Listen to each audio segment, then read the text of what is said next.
Bonjour, mon nom est Claude Savoie, je suis président de Nature Carignan. Le promoteur de l'île aux Foins a des droits. C'est du moins ce que la mairesse affirme haut et fort depuis longtemps. Mais qu'est-ce qui lui permet d'affirmer que le promoteur a le droit de construire sur son île? A-t-il vraiment le droit, en date d'aujourd'hui, de construire sur son île? Pour le moment, non, il n'a pas le droit. Nous parlons ici, bien entendu, de l'île aux Foins connue de tout le monde, pas du prolongement de l'île aux Lièvres, comme on a tenté de nous le faire croire. Il n'y a pas de prolongement. L'île aux Foins ne fait pas partie de l'île aux Lièvres. Si le promoteur avait eu le droit de construire sur son île comme il le prétend, ce serait fait depuis longtemps. Pourquoi ce n'est pas déjà fait? Parce qu'il n'a pas le droit. Parce qu'il doit obtenir une permission du ministère pour passer à côté de la loi. Cette permission s'appelle une dérogation. Déroger à la loi, au règlement établi. Voyez-vous, pour construire sur son île, il faut qu'il construise d'abord un chemin pour se rendre sur son île. C'est à ce moment précis que la loi intervient. La loi du MDDEP, le ministère du Développement durable et des Parcs. Que dit cette loi? Elle dit entre autres, on n'a pas le droit de construire des ouvrages dans une plaine inondable. Est-ce le cas du projet de l'île aux Foins? Oui. Parce que pour aller construire sur une île, le promoteur doit justement faire un chemin pour se rendre sur son île, et ce chemin passe dans la plaine inondable. La largeur de cette plaine inondable est d'environ 450 pieds, soit 150 mètres. En vertu de cette loi, il aurait peut-être le droit de construire un pont.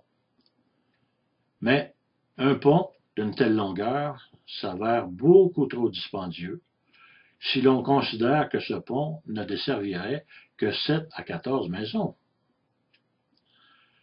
Que faire alors? Faire du remplissage avec des matériaux, de la terre entre autres. Nous en avons beaucoup ici en réserve. Pour faire un chemin d'une largeur de 15 mètres sur une longueur de 450 pieds, ça, les lois du MDDEP ne le permettent pas.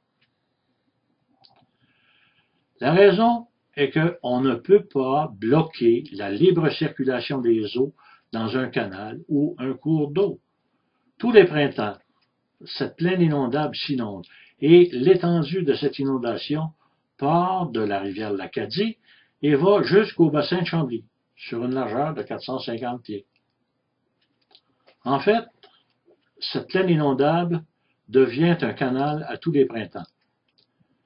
Si on bloque ce canal, on met à risque d'inondation toutes les maisons construites le long de la rivière l'Acadie.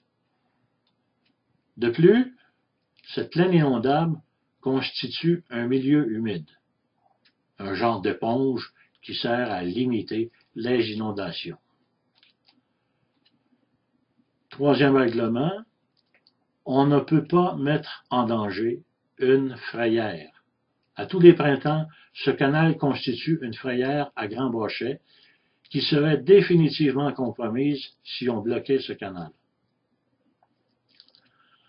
Alors, dites-moi, où sont les droits du promoteur? A-t-il le droit de transgresser les lois à son avantage? Mais ce n'est pas tout. Si on lui accordait cette dérogation, est-ce que la morale serait sauve pour autant?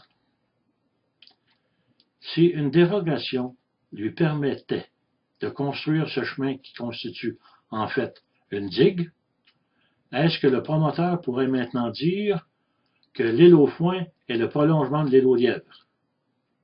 Oui, assurément, mais avec comme résultat de faire augmenter artificiellement la valeur du pied carré de l'île aux Foins et de la porter à la même valeur que le pied carré de l'île aux Lièvres. est-ce que c'est moralement acceptable que quelqu'un se serve d'une dérogation à la loi afin de faire augmenter la valeur immobilière de son terrain ou de son île?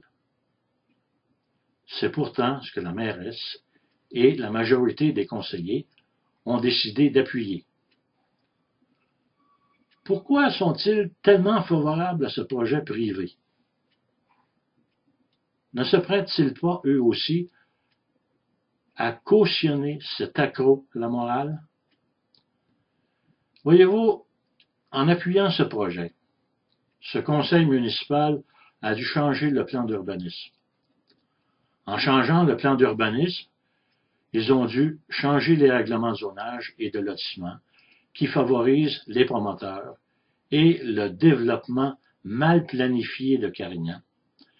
Et ils voudraient que vous acceptiez de voter pour ces règlements lors du référendum du 2 octobre 2011. Nous disons à ce conseil de ville, au directeur général de cette ville et aux promoteurs concernés, non, non et non au référendum du 2 octobre 2011.